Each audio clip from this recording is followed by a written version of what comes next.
Hello. I just wear this shirt. Ahoy! I just wear this shirt every day. This is the second video in our J.R. Ward, review. Retrospective? Yeah, maybe. That's a fancy word. So, this video will cover, Lover Revealed, Lover Unbound, I think is the first one. Unveiled? There's 3 lovers, It's like, so Lover hard. and I'm pretty sure the first one's Lover Unbound, and then, Lover Enshrined. I don't have the first 5, so I can't, look over to my book. Oh my god, Buttercup. I'm pretty sure those are the right ones. Buttercup, So, if you go get me a Dr. Pepper, you can sit here.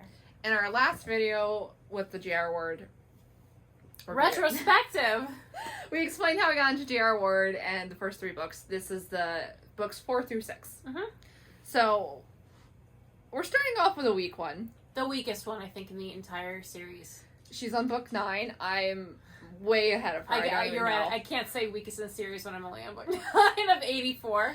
Lover Unveiled is about Butch, who is a human that the brothers essentially adopt in book 1. It's really cute how they adopt him too, because they're just like, he's immediately like little brother, and they put him in these ugly like Gucci clothes. He is like so dripped out. It's ridiculous, but also funny. Yeah, so and then his love interest is a vampire named Marissa.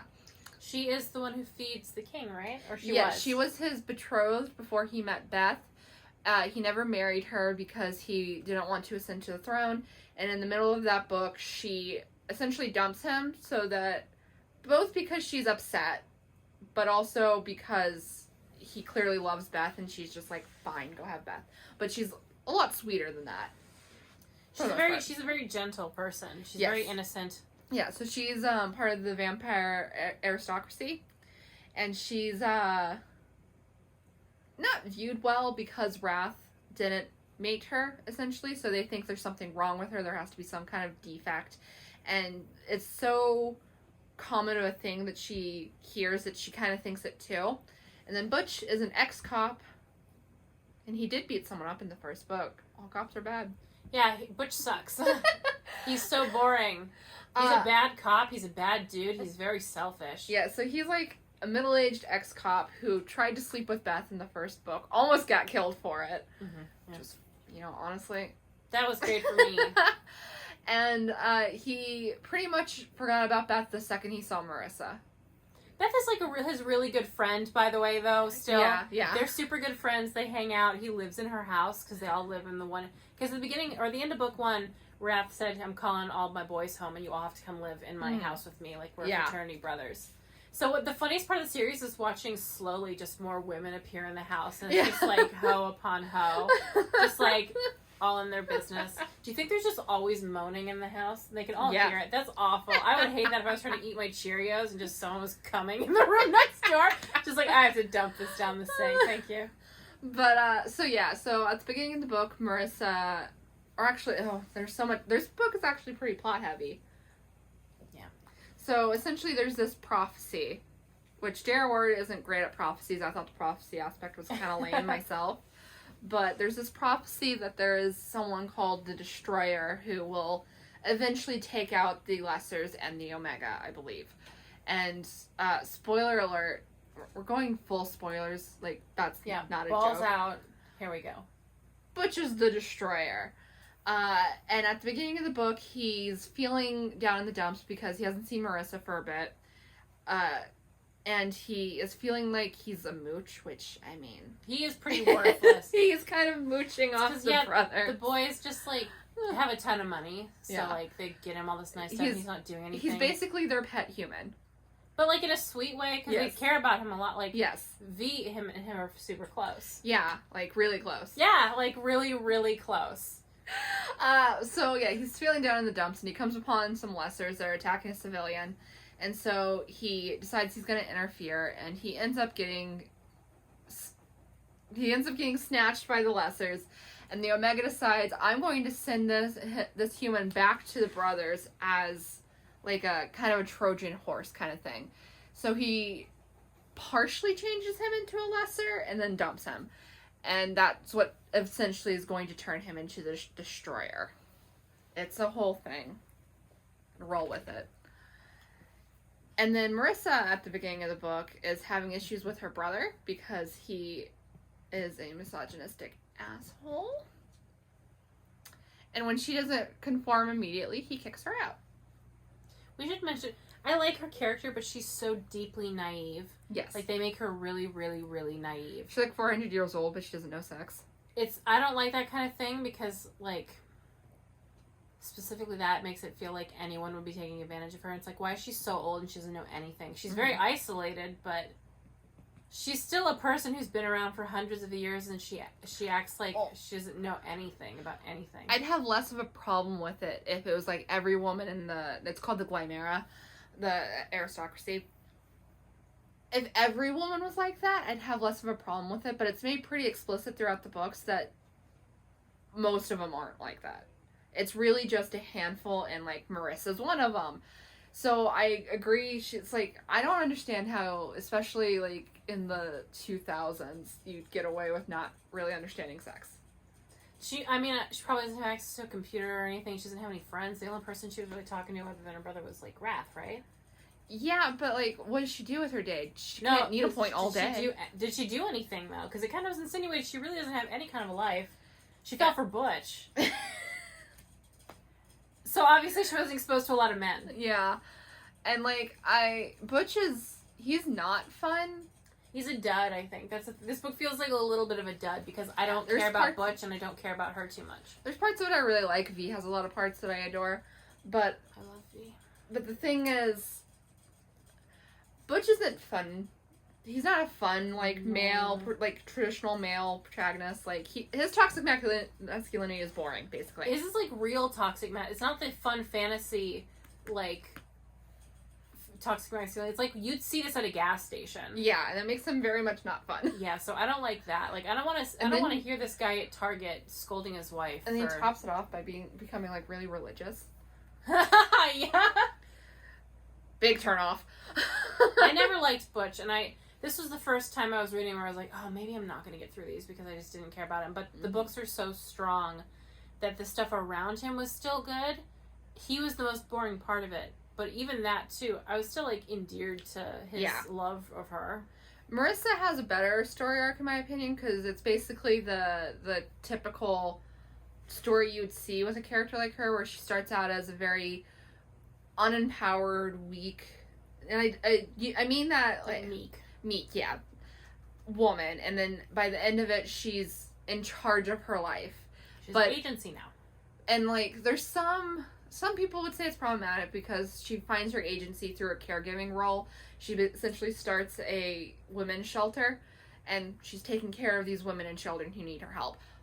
I think that's fine. I don't really have a problem with that. Like, not every woman needs to be a caregiver. Not every woman needs to fight being a caregiver. Yeah, if you're a woman who wants to be a caregiver, don't let people make you feel guilty over that. Yeah. If you fit into a traditional woman role and you actually like it, that's no one's business but yours, in my opinion. So it's fine that she did that because that's what she wanted to do.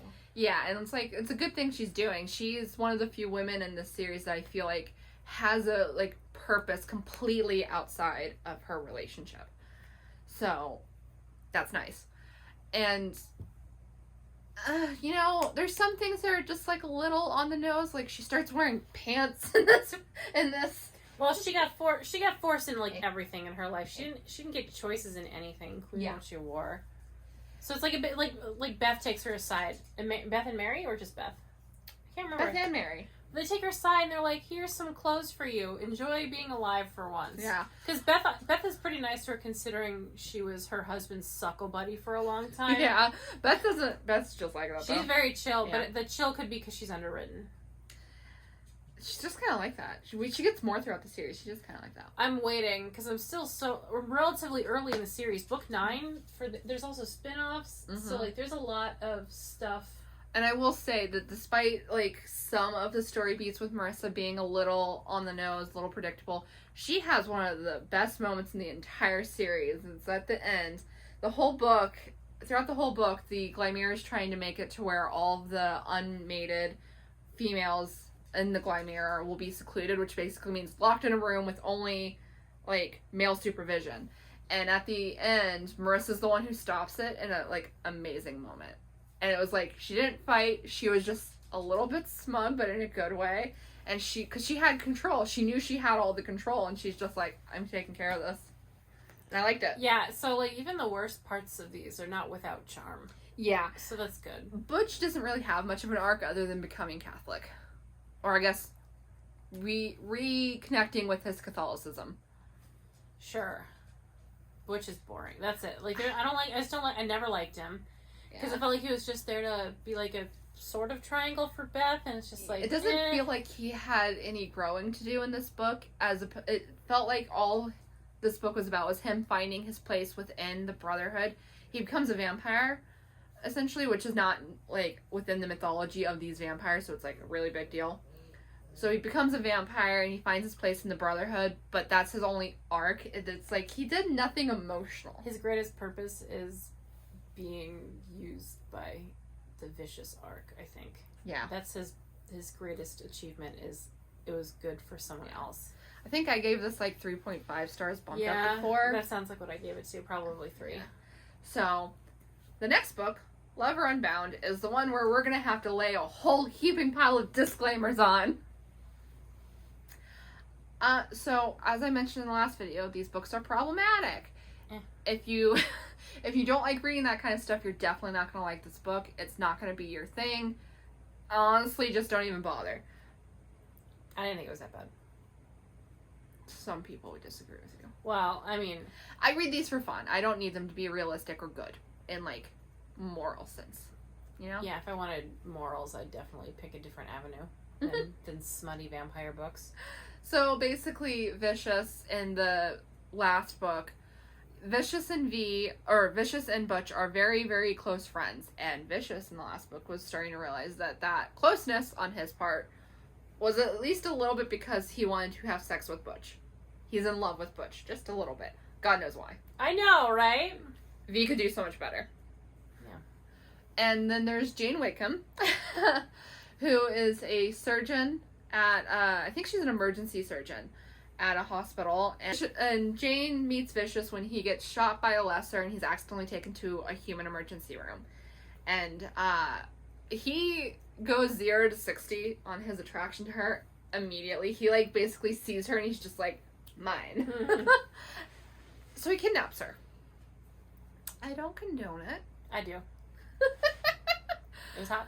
I don't care. No, I'm sorry. I don't care that he kidnapped her. She didn't care very much either. Yeah, no, she was a little bit into it. Like, there's some story purpose to it, is like he did just have open heart surgery and she was his surgeon, so they needed her to, like, continue fixing him. Yeah. But for the most part, she was kidnapped because V's just like, I need to keep her near me to keep her safe. Yeah, and the boys basically were like, oh my god, are you kidding me? I guess we'll do this and deal with the consequences. But his friends weren't down with it, but they did help him, so it's like, this is crazy, but we don't really have time to argue, so we are just going to help you and then, like, try and get you to chill out later. Because vampires can also, like, erase your memories, so, like, they could have made it to where she didn't remember any of that and just returned her home. That's not what happened. No, thank goodness. Like, obviously that would have also been a really bad thing to do, but that's not what happened, so let's continue. There's problematic stuff in the book. You can like it or you can hate it, but I'm not gonna apologize for liking this book. So basically, V and Jane, you know, over the course of the next, like, 48 hours, fall in love, bang it out, and then he has to return Jane home, which was sad. That was a really sad section of the book. So, obviously they do end up together again. This one has one of the rockiest endings for the fandom because, she didn't really do too much with the ending, so a lot of people were bummed out by it. So basically, what happens is Jane gets killed by a lesser, and his mom makes, V is actually the son of the scribe version, and at the beginning of the book she's just like, you're actually gonna go to, like, this little breeding colony I have and breed with all the females, and V's like, whatever, I want to die anyway, because he can't have Butch. And then at the end of the book, at some point in the middle, Fury, which is another brother, takes V's place so that V can go be with Jane, and that's when Jane dies, because that's how writing works. It is.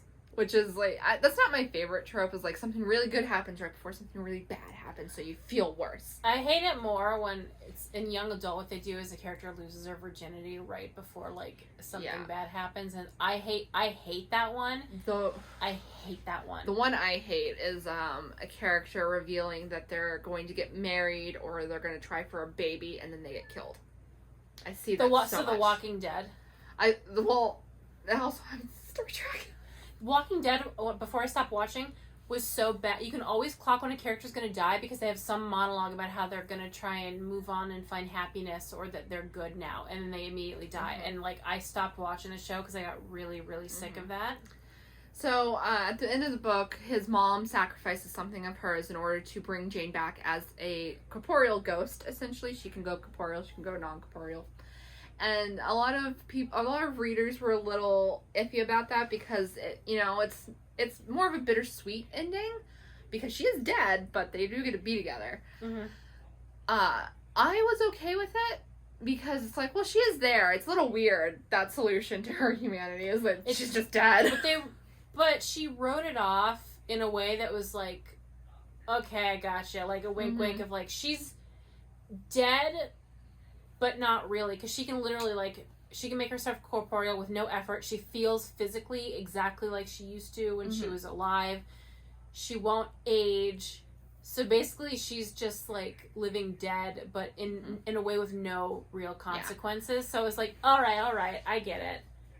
But I liked it because I thought the stuff with the Scribe Virgin was so beautiful, because, like, it was such a big deal about, like, Rage being cursed because of the bird, because she's so obsessed with these birds, and like the birds are what she sacrifices for her son. It's like you get to witness her being selfless for like the only time in the series. And it's like, oh, she's like a person too. Like she cares enough to like give up something that broke her heart so bad the first time that she cursed someone, and she gave up all of them for her son who hates her and has made clear he hates her. But it's like he was more important than her own happiness. And I thought that was so beautiful. And like she wrote off the Jane thing so easy. It's like, all right, so there's kind of no concessions with Jane.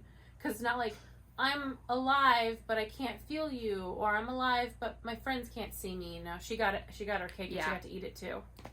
And like there's some other problematic stuff with V in his past in these books. But like... That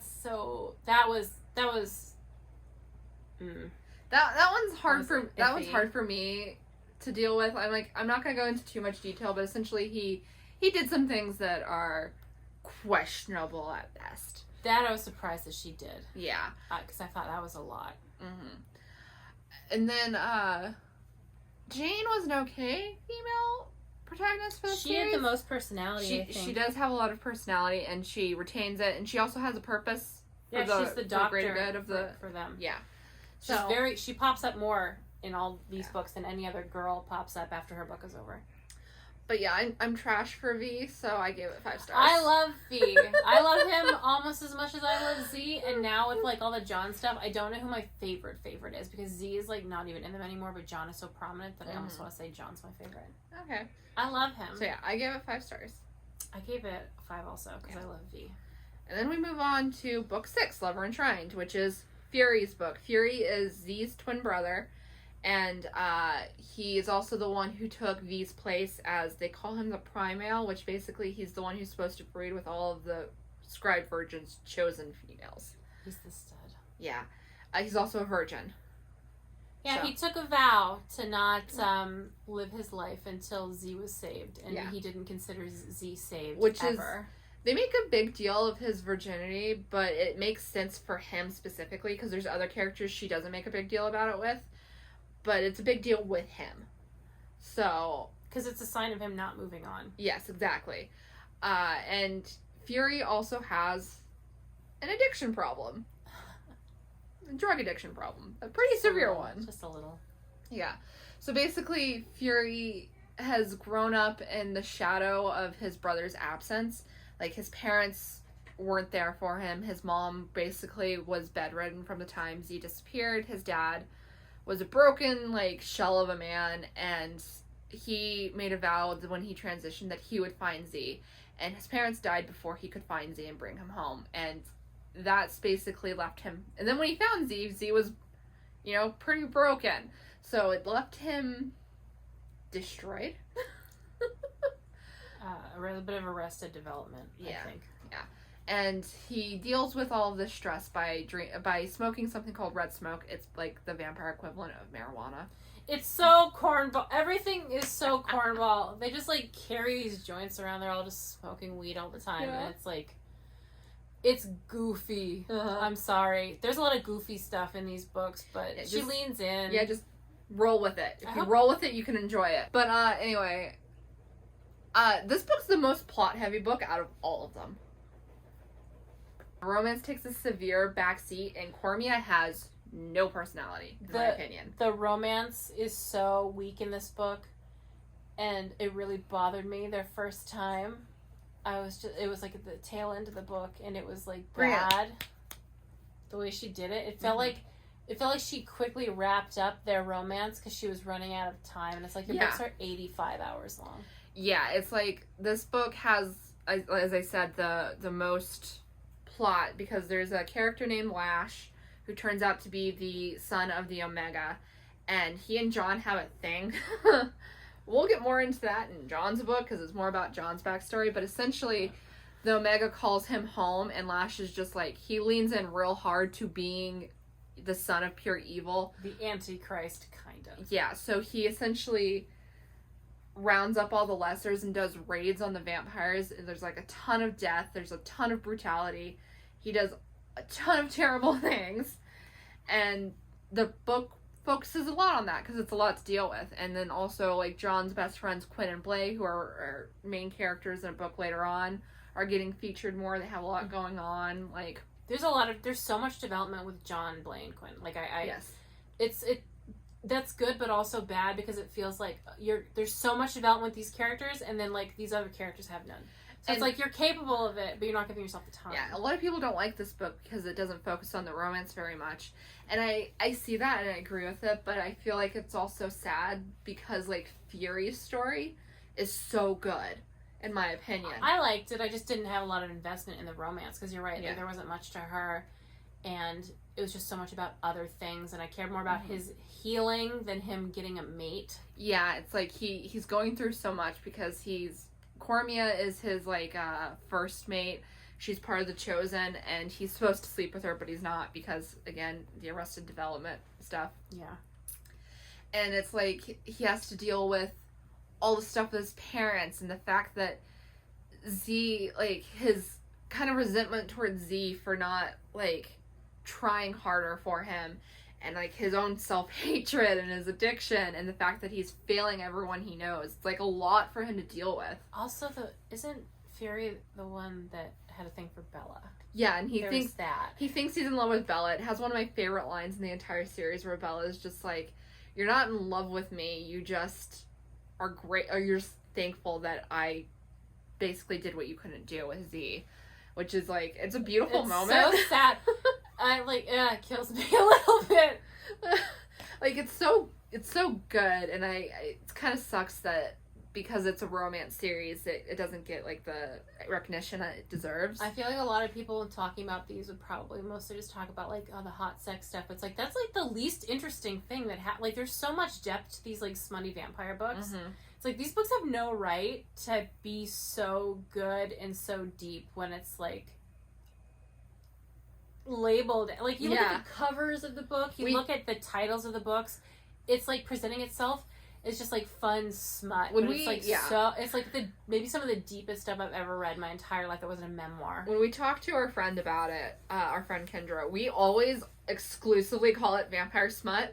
That's what it's like. But it's so much more than that. It's difficult to properly describe these. This series and this book in particular have some of the, like, most beautiful storytelling and like potent. Yeah, that I've read, and it's like it does kind of get buried sometimes with all the stuff around it, but it's still there and it's still great. It's still amazing, and like it's unfortunate that Cormia couldn't have more of a story. Her story is really just kind of finding out who she is because she's been labeled a Chosen, and the Chosen are essentially just vessels, and she's trying to figure out who she is, but she's doing most of that with a different character and not Fury, which makes a separation between them, So Fury's over here having his story, which is great and amazing, and Cormia's over here having her story. She's watching movies with John. Yeah, which is good. It's just not as like it's not like this. It's very weak in comparison. So like she's weak because all these boys are in every book getting built up, and a lot of the girls show up in the book that they're the so it's like I don't know her, but I have so much investment in him, so it's very lopsided. Yes, and then like when they are together, it's like a lot of sexual tension, but not a lot of emotional bonding. So for me anyway, there's a severe disconnect for me emotionally. I don't care about their romance. And then, like, and the thing is, the girls barely factor in after the books are done. So it's like, I don't even know if they said her name in the last 2 books. Oh, probably not in those. So that sucks like, a little bit. And there's like the whole of the Chosen that need to be dealt with in these books, and like that's on Fury, not on Cormia. That's my ma'am. Even though she is a Chosen, so it's like there's a whole lot of missed opportunities in this book. But ultimately, I still adored it because I like all the emotional beats that we did get were so good. I'll say it again. Just like even the most boring books still have like better stuff than most of like the pretty good books I read otherwise. Like, so there's that. It's like you're gonna get something out of it, even if you don't care about the main characters or the romance. You're gonna get something good too, not just like enough to tide you over. But like great stuff that you'll think about after you're done reading. Oh yeah, for sure. I gave this one 4.5, bumped up to 5, I believe. Probably did 4. Yeah. All right. I hope you enjoyed this video. We will be doing more. Yeah, we're still reading them. Yeah. So give a like if you did, and we'll see you in the next one.